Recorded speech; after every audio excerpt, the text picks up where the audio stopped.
Good morning, everyone. It's Joker, and today we are back with another slime video.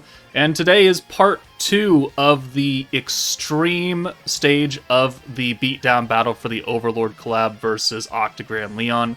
The first video we went through 4 very good teams to take this on, and now this is going to be focused more on alternate teams that can work, that can clear the EX stage, but probably nothing higher than that because they are built of quite old units. So with that said, let's just go ahead and jump right in. Alright, first up is going to be the Goddess of Destiny team, the most recent EX meta to get its rerun, even though it was, a month and a half ago. It is still a magic and green orb focused team, and since Extreme doesn't have that much HP, this team can get it done. So Bride Mirren's, giving extra skill points to all orbs, giving guaranteed crits to magic and the follow-up damage. The hero, small buff, alt swap, Tria's orb changing. Rain and Soka are both supporting Bride Shuna for the major damage support, or major damage output is what Shuna is. She's gonna steal orbs here, but we don't have a turn 1 orb changer. We don't have Isis on this team because I brought Tria instead to maximize the attack buff from Soka. So what we're gonna do here is we're gonna send the first 2 blue orbs and pray that we get 3 orbs of somebody else. We're gonna take Tria out, that way she can remain in the back for optimum efficiency. These 2 blues, and then thankfully we do get 3 orbs for the hero. Now, Soka and Rain are both sealed, which means they've got to be up front for a few turns before we can lose it, because I need their skills. And so it was actually quite lucky that the hero got the orbs instead of the other 2. So we'll steal into 6 Shuna, that gets her ult. We do have the hero 2.0 to be able to swap that ult away, which is nice. He's guarding for the first couple turns, so we're not going to do too much damage here. But we do get pretty lucky here, because we get a 2-2 and a 1 green. So we can bring in the hero and Tria, and we can make this work. We're probably going to bring Tria in first for Soka, because Rain is a single target, and she will do more damage, and we want to prioritize her ult more than Soka's ult. So, Tria comes in, we'll first change her own orbs, and then we'll do the special orb convert. We'll do the Rain debuff / green buff, and then we'll bring the hero in for Tria, and use that 0-cost ult swap, and that gets us a full hand of greens. We'll use Mirren to give us the guaranteed crits and the follow-up attacks, which, again, aren't going to do too much damage here because he's guarding, but it is chip damage, and it does get us a Rain ult and close to a Shuna ult here. So Shuna does 10,000 there with the guard. The follow-up's doing less than 1,000, except for Shuna orbs. Rain is done. There's no real good way that we're going to get an EX ult for her, and now it's turn 4, which means her buff is drastically cut down, which is why I don't like Rain's first skill. 3 turns is not long enough. But here, we can use the alt swap away, and then we have a good enough hand to just do an orb change here, and then we can also use the attack buff with Shuna, while also bringing Soka in, because she needs to be up front for 1 more turn for that seal to go away, and I'm going to nuke on turn 5 here, so she needs to come up here. Rain is not sealed anymore, and she's got an ult, she's ready to go. We'll use the light damage and crit buff here, and then we're going to get another hand of Mirren, so we're just going to use her again, because she's got a crit damage charm on, so the more damage we can do leading up to this, the better. So there's extra 8% crit damage from the charm, plus everything else, so now we're going to do okay damage. So 8,000, 16,000 a hit, and then 30-something, 35k, and then the follow-up, and takes him down to almost half HP. And now we just have to pray that all of our buffs can actually build up to that. So the hero is going to lower the resistance for all elements, and then give ourselves extra orb damage. And then Rain will come in, and we'll use the magic buff, magic resistance down, and the 45% attack buff from Soka. And since Shuna already has her light buff and crit damage, that's pretty much all we can use at this point. And we'll reapply Mirren, even though we have follow-up, I want that extra crit damage here. And then we're going to send ult, and then the unnerfed Rain orbs. So Rain does 62k, not great. Shuna does 196, and he's got just a nut tap of health, which then we can follow up. And even if Rain didn't kill, we would have had 2 follow-up alt orbs, So that would have done quite a bit of damage right there. But there we go. Goddess of Destiny can get the job done. The next team is another EX team, an even older EX team, but is still focused on green orbs, the World of Fantasy. We've got Frey, Shizu, Isis, the Hero 2.0, Milim, and then Water Hinata from the second anniversary. So Frey is doing 3 orb changes to 6 green orbs. She's giving physical allies guaranteed crits, which crits is what we want to use in this stage. The only problem is that we're physical, and we want to be using magic characters. But if we use magic, they wouldn't be getting the crit anymore. So we're going to have to run it like this and pray that Milim can do enough damage on her own.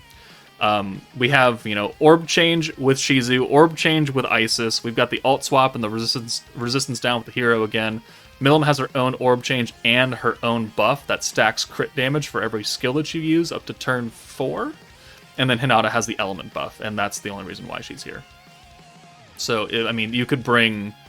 you could actually just swap and put Water Shion up here, and you'll give Milim the water attack buff. I mean, it's fine. If you don't have Hinata, it's not the end of the world. Just bring a different support unit. She's, I think, the least important option here, honestly, because there are other support units. But we do have Isis on turn 1, which is nice, so we can actually get a full hand of greens here. Frey is also giving us 40 skill points whenever we use her, which makes nuking with multiple skills a lot easier. And then we're going to bring Milim in. She's going to be sealed, but we're not nuking until at least turn 5, so it's fine. And then the hero can't be sealed, and Isis can't be sealed because they don't have attack buffs. But we're going to send Isis last because she's got super weak point. Yeah, 5,000 damage versus the 37 that we were doing with the other 2 units. Alright, decent chunk, and we get a very, very good hand right there. So there's the attack seal.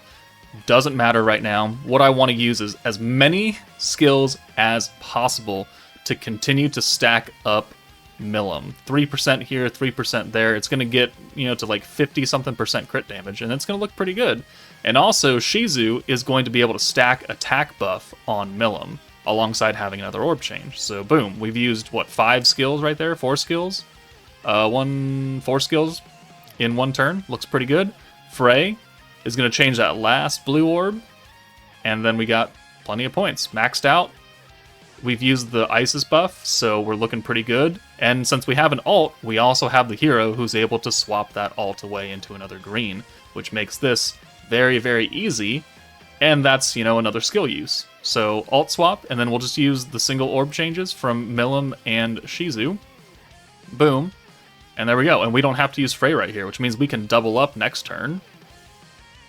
And yeah, we can get a Shizu alt, which, cool, I guess. Not really that important, but it is extra damage. And now we're going to just have to wait. The guard is leaving, so now we can do, at least better damage. But here, we're going to use one more stack of Shizu, and then she's going to go away, because I don't have an EX alt for Milim yet, but I do have enough points to swap the alt away again. So we're going to bring Isis up front one more time. Hinata has just existed in the back, right? So that's why I said she's the most replaceable unit, because she's doing the least amount of work here. She's very replaceable. But there's, one more skill. We can use, nothing else here because I want to have max points. We have 2 uses of Frey next turn, which is great, because it'll be able to use 180 skill points on one turn instead of 140. Makes things nice and easy. So here, 100 points. We've got the EX alt. We've got the alt with the hero, but that's not really what I'm really here for. So Isis can come in, or come out for Hinata. We're going to go ahead and buff these units right here, and then we'll use the crit stack because it's pretty much all we have. Or no, that was the weakness strike, sorry. So we'll use the element buff, and we use the element down and orb damage. And now we're going to use Frey. And now we can use one more stack of the attack buff from Shizu. And then we can use Frey again, and that will give us enough points to then use the crit and attack buff from Milim, who is now up to 58% crit damage. Pretty good. So we'll send these 3 alts first, then we'll send Milim. Kind of unfortunate we didn't have any other Milim orbs, but it is what it is. Shizu does 24k, terrible. Hero does 42k because she has the element buff, and Milim does 204k. Good damage, and thankfully, we have enough with that extra 50% orb damage to kill. If we had Milim orbs, it probably would have taken like 1 orb, maybe 2. But there we go. World of Fantasy, green physical team, still able to take on the extreme stage to get that free Ainz gear. It works out fairly well. Maybe you need a bit more RNG than normal, but it still works. Alright, the next team. We're going to get a little funky now with these last 2 teams. Protector Water 1.0 Chloe is a green-focused protector. She changes all oranges to greens, raises your skill cap by 40, and gives you a small 40% ult damage buff. So, I mean, you don't really need any orange orb changers if you can keep cycling her. So we brought Isis again for turn 1 in the green buff. We brought Triad to take care of any lingering things. We brought Violet, which is kind of odd, but this is quote-unquote a stacking team, and while she doesn't have the best orb change, she does have a big-time magic buff. And we're going to bring Dark Shinsha as our DPS. You could bring Dark Milim instead if you want, but her alt buff would conflict a little bit with Chloe's, so I didn't bring her for that reason. So we have the Dark buff from Shinsha, we have the magic buff from Violet, we have the permanent alt buff from Lumi, and then we have the temporary alt buff from Chloe. So, this team does work, technically. It is kind of funky. It's a bunch of old units and new units kind of mixed in, but it is, at its core, a green-focused stacking team, which is what we want here. So, turn 1, again, orb change with Isis, works out just fine. Shinsha is going to be sealed, but again, like we're nuking on like turn 5 or something, so she's going to be up front for quite a bit. I just don't want Violet sealed, because she's never going to see the light of day until the nuke turn. So she's going to remain in the back for the entire fight, essentially. Kind of like what Hinata did in the last clip with the World of Fantasy team. But here, perfect hand, because you know what? Chloe will change all 3 of those. So let's use the crit resistance down, let's use the extra skill point, let's use the green buff, let's use an alt buff, and then we will use Chloe to convert those 3 oranges to greens, and she's giving us, 40 skill point cap increase right there, so 140. Extra ult damage, but, no one's ulting right here, so not really that big of a deal. But this team, like, it can run. It can run quite smoothly. When Chloe came out, she was actually quite good for her time. And here, she's, we're not getting any skill resets, but as long as we have Isis and we have Triad in the back to take care of anything else, we can get around anything. So there's the blue, another stack of alt, another debuff stack. Chloe's going to change those 3 oranges. And that's an EX alt for Shuna, right? Or not Shuna, but Shinsha right there. Sorry. Small pink hair. Sorry. My bad. Alright. Still got the guard, but now we have quite a bit of alt gauge. And now we're just going to send her away, because I'm going to prioritize the alt buff from Lumi more than anything else. So boom, right there. We'll put, I think, one more... No, we're going to forego the debuff from Shinsha. And then we're going to use the Isis orb change. Cool. And then we'll use Chloe to change that one last orange. We could have used Triad. Like, there's no point, there's no reason like why we couldn't, but we've got Chloe, so let's use her. 36k on the AoE alt from Lumi. Alright, cool, whatever. We get another one back here again. And if you're wanting to optimize, you're going to want to push to turn 8. Because that's when Shinsha's dark buff gets better. It goes from 50 to 70%, and it also adds on a 10% dark resistance down. You can do that, but I mean, I don't think we're going to need it here. So we're going to send all of this, and we're going to get enough points to go ahead and nuke next turn. So we're going to have 176, which is just enough to use both the dark buff and the magic buff. So, here we go. He's quite low. He's not quite at 25%, so he's not in danger of healing, but he is in danger of dying, even if we don't have a full hand here. So, here, we're going to bring Shinsha in for Lumi, because we're not going to use that 3rd stack, or the 4th stack, sorry. And then we'll bring Violet in for Triad. Doesn't matter, she has no orbs anyways. So, buff, cool. And then we'll use the last stack of Chloe. It'll change that one orange orb for Shinsha. Cool. And it'll give us that 40% alt damage. So here, Shinsha does 161k, and it's enough. There we go. Cool. I mean, old team. If you don't have Violet, bring Hinata or something like that, or bring. Let's see, who else would you bring in place of Violet? You could bring Blanc for the weakness strike, right? Well, yeah, you could bring Blanc for the weakness strike. That'll work. You'll still get it. You'll still get 100% buff of something. So there we go. There's Team 3. Let's move on to the last team of the video, and it's a fun one. Alright, the last team. We're going to use Protector Chabby, the precursor of stacking, right? 40 skill cap increase and 150% gauge increase for greens across the board. Protection, skill points, alt, 150%. Chabby was so stupid when he he's an OG Protector. And I'm about to show you the magic of OG Protector Chabby in this team. We're going to bring Ainz, because, we're going to want someone to do damage. Isis here for the turn 1 orb change. Her green buff doesn't matter here, because whatever she does, Chabby's doing an extra 100% on top of it. So we don't have to use Isis. You could bring any blue orb changer if you want. You could bring Nabe if you want. Lumi again for the permanent alt buff. Shinsha again for the dark buff, and then Traya for the orb changing, because Chabby doesn't change his own orbs, so we need people to do it for us. So this team, as long as we can get it, will run, and you'll be amazed if you've never used Chabby before what he does for a green team. If they ever give protectors skill fusions, Chabby is my #1 target to become a god. A actual god he will be if they actually make his skill fusion good. But turn 1 orb change, full hands of greens. We're just going to run it like this because I don't want Shinsha to be sealed at all. Ainz can be sealed because obviously he's going to be up front to get the ults. And now we got to pray that we can get a good turn 2, which we do. Look at that. So sealed, it's fine, whatever. We don't need to use the Isis buff. We'll use Chabby right here. I put extra ult gauge on green orb because I just thought it would be funny to just get a shit ton here. But here we're going to use the alt buff because we're going to bring Traya in for Isis, and then we can convert all 3 of those blues and have enough points left over for the alt buff. And we don't need to use the protection gauge increase because honestly we're going to get so friggin' much of it right here. And then Shinsha can come in and use her debuff as well and get a little bit extra points on these. So 1, 2, 3, 4, 5, 6. Look at that. Look at that shit. Look at this. 6 green orbs, 138 max points, full EX alt, and almost a double protector off 6 greens. That's what Chabby does.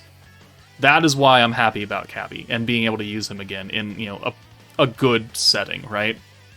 And why I'm so excited for his skill fusion, if it comes to pass. And now here, we're looking a little bit rough because we don't have that many greens, but we can get out of it. We can get out of it. So another stack of the alt, so that's 40% now. I'm not worried about holding alts here, right? Because we're not stacking any damage with Chabby. We're just stacking skill point gain. So we're going to go ahead and nuke here just to get it out of the way because I just don't want... I want more greens, right? Yeah, there we go. So boom, 1, 2, 3, 4, 5, 6. And we also want to lower his HP a bit because we want him around that 30 to 40% mark to guarantee that when we do end up full nuking, we can kill him without running into that pesky little heal. And now we need an ult for Ainz. So we're going to need quite a few greens here, which we can get because look at this shit. We just need an orb change here. We'll put another debuff on. We can use Despair, which will give us extra protection gauge, which, because it's separately buffed, it will impact how much gauge we get for Chabby. Because Chabby's buffing all gauges, and Ainz is specifically buffing protection gauge, so we'll be okay right there. Alright, so we're at half HP now. We're looking pretty good. We just need to go a few more turns until we can hit that. Not too much longer, though. Alright, so he took an ult. That's unfortunate. Let's see, turn 5? What are we doing here on turn 5? We've got quite a few Ainz orbs. We could pull Shinsha out and we get a 3rd orb. But what do we end up doing? Okay, we just send the 2? Interesting. Alright, I think we're getting enough points to nuke here more than anything else. So we need the 80 and the 80 from Shinsha and Ainz. Yeah, that's what we're doing. So boom, orb change that. We'll bring you in. We use one more stack there. And then we'll send these 4 greens. That gets us 88 points. So we're going to go at least 2 more turns. We might actually go to turn 8 here on this team. I kind of forget. But we're very close to getting an Ainz ult. So might as well use Chabby again. Alright, so boom. 1 orb, 105 points, and look at this full hand of blues. We don't even have enough to use both buffs, right? We don't. So we've got the permanent alt buff, 60%, and then we're going to have to make a choice between guaranteed crit and magic or the dark attack, which we're going to use the guaranteed crit and magic. So Shinsha does have a secondary effect on her ult, so we're going to send her first. She does 43k. Ainz, 243. Easy. Easy peasy lemon squeezy. So there we go. 4 more teams you can use to clear the EX stage of Beatdown Battle to get that free gear for Ainz. Honestly, not overly difficult. Like, it could have been a lot worse. But I'm glad that there are so many different teams you can use, or at least different leaders you can use, and you can just put together a makeshift team to get around it. But let me know what you guys think in the comments below. That's it for me. Take it easy, and I'll check you all later.